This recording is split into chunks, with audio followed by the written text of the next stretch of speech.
Talk about the potential value of the copies on Pulse. Do you think the Pulse copies will be significantly less value than the Ethereum value? Definitely at the start. Like, it'd be really weird if somehow these other tokens immediately had more value than Ethereum. That would, like, where does all the liquidity come from? You know, I think some over time could become more valuable, like in the maybe potentially Hex over time. I'm not saying that'd be like immediate, but definitely some tokens will probably just trend only to zero because there's either they have admin keys and they can be turned off, and maybe they do get turned off, then that's just like an auto zero, and that's all stable coins pretty much.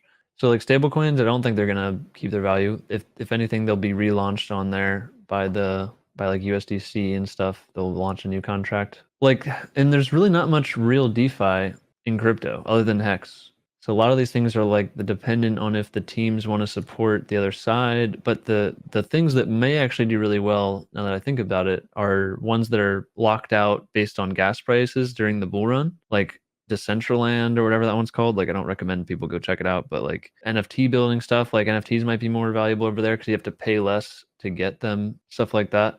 So there are like these cases where certain things of copies can be worth more because there's less negative externality. Like paying gas costs is a negative externality. So paying less means you can have more for price appreciation for certain things. I don't think it's ever been done before, other than like the ETH-W fork and ETH Fair and stuff. But they didn't really have all the trading set up. You had to go through like a centralized exchange to like get, at least initially, you had to get some of the tokens and they would accept it. And it's like, I'm not gonna get my audience to go do all that garbage and get centralized exchange risk and speculate short term on this garbage that was kind of done in the last minute. And it's also old proof of work, so you don't know if that's going to be attacked later with 51% attacks. So it's like there's all these reasons why I don't think those other copies of old ETH did well. So like I think this ETH 2.0 fork after merge has way more legs to stand on and is a way better starting point for building into the future. I think there's going to be a lot more to be done with pulsechain as more awesome updates come to Ethereum. We'll be compatible. We'll be waiting. It gives people that option of, hey, Ethereum's too expensive. I'm just going to go to pulsechain and get my trading done over there in a decentralized manner. Why would I pay $20, $40, $100 over on Ethereum when I can pay 5 cents, 10 cents, 30 cents to trade and get the same assets over on pulsechain? Because you're going to be able to trade all Ethereum assets on pulsechain. So why are you trading on ETH's Uniswap when you can just buy it on pulsex, get the same coins, pay, what is that, 100x less fees, 1000x, just because there's less users there and it's the same code, you're getting the coins. Like, you can speculate cheaper over there, which, like we know in crypto, a lot of people just use crypto to speculate. They call it a casino. I don't like when people do that, especially when they have an audience, because then you're just perpetuating this idea that, oh, it's just a bunch of scams in crypto, when really it's the only thing saving us potentially in the future from CBDCs and complete loss of financial sovereignty. We do not want people to think crypto is a scam, because it isn't. There's a lot of fraud that goes on, but that happens in every market. So people forget that. They just look at one thing without looking at anything else. Like, oh, there's a scam over here. This is all a scam. There's scams over here too. Like, there's scams everywhere. So it's disingenuous to be like, crypto is just like fraught with, is it rot or fraught? I always like to look up words like where if I don't remember exactly the definition, I'll go and like Google it, try to keep it to memory or whatever. But like rot with fraud, yeah, crypto gets a bad rap, especially when we know the value of it. We know we didn't get wrecked in FTX. We know we have full control of our coins and no one can take it from us because we know how to set it up.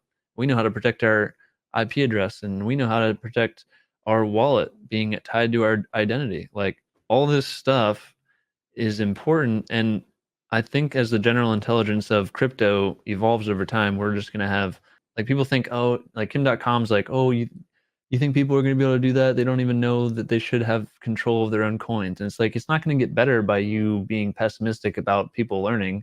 If you were just the guy using your platform to tell people to use crypto correctly, you do a lot more good for the world than just telling people, oh, it's too hard. It's not too hard. We have a whole community of hexagons doing crypto right, and we keep growing. We have new stakers every day. That's new people who know how to use crypto. We're growing, and if everybody else just keeps getting wrecked, we're just going to keep having more and more of this ball of economic energy built into the hex ecosystem that it can't be ignored forever. I think people are realizing that. So they want to jump on the bandwagon while there's still a chance to like not get super shamed forever. Do you know if the Poly Maximus contract is legit? Swap some Hedron for Poly, and I'm starting to regret it. I was following this one. I don't like the idea of a contract being rushed within like 30 days because that's what this contract was. The guy was trying to, shout out to Dipcatcher. He does a great job, and there's going to be mistakes in crypto, and everybody makes mistakes. So I'm not like, oh, make a mistake, no credits, but they built some cool stuff. But this one in particular kind of had a bug in it.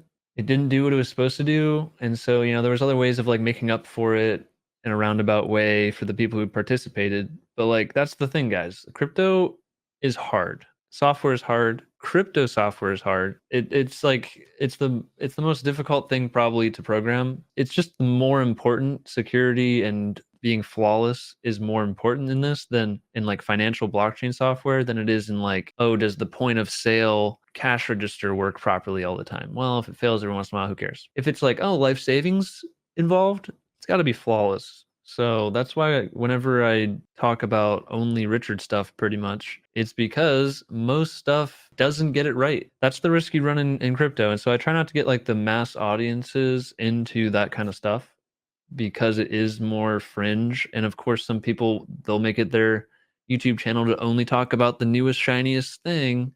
And then you run into, oh, this exploit happened. Sorry, guys. Oh, this exploit happened. Sorry, guys. And it's like, I don't want to be the guy apologizing all the time. I just don't allow myself to kind of talk about it publicly. I may use the stuff privately and not share because I myself, maybe I just want to try something. Like I've even talked to Dipcatcher in like some of his streams and chats, and I have ideas for things that would be great to be built on top of Hex. Like I had the idea of why don't we have like, if we could smart contract a single coin, call it ladder, and basically it's a predetermined, like it could be a pool of hex that gets pooled. It's set up to be like a 15-year release ladder, and it makes different stakes for each year at the start. And so instead of having to personally for everybody go and make separate individual ladders, that's 15 different transaction costs, and that's 15 different end stakes. That's just cost prohibitive for most people.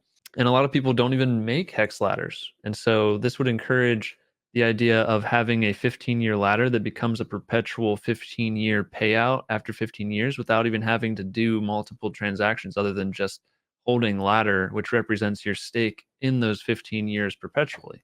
And so I sent him that in Twitter DMs, but he didn't look at it. But I hope that would be a really cool thing to build on top of Hex, I think, if that's possible. But yeah, if that ever gets built, that was my idea, so everybody knows. Yeah, Poly itself, it had that flaw, and now it's like, I don't know, it's left a sour taste in my mouth. It didn't do what it was originally intended for, and that's kind of a bummer.